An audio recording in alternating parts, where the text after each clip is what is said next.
2 giorni fa abbiamo trovato uno dei soliti episodi di, non saprei nemmeno come definirlo, ci hanno rovesciato delle sedie, hanno svuotato il cestino delle immondizie per terra, abbiamo una giostra con palline che sono state buttate in giro.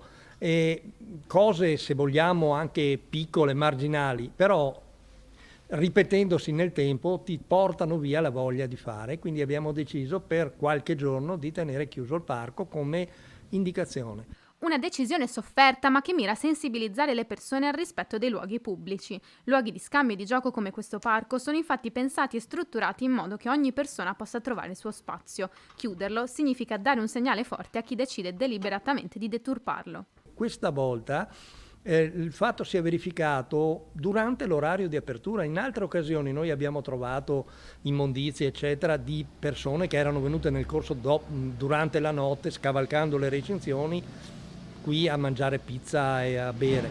Ma questo episodio è successo durante l'orario di apertura, in un momento in cui in struttura non c'erano sorveglianti, tra virgolette, e quindi questo ci ha lasciato veramente l'amaro in bocca. Episodi di questo genere, dice il volontario, sono già accaduti in passato con una certa frequenza. Ora è il momento di dire basta. Giustamente arriva il momento in cui non te la senti più. Non sono mai successi grossi episodi, a parte, mi viene anche da ridere, a parte il pallone di una giostra che ne abbiamo cambiati 15 e la ditta che produce questa giostra ci ha detto che ne abbiamo rotti più noi che tutte le altre giostre analoghe in Italia sommate.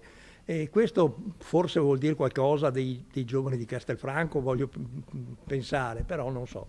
Il rammarico c'è perché, ci tiene a ricordare Silvio, le giostre presenti nel parco sono state tutte pensate per essere fruibili dai ragazzi diversamente abili, giostre inclusive che sono state acquistate grazie a raccolte fondi e donazioni.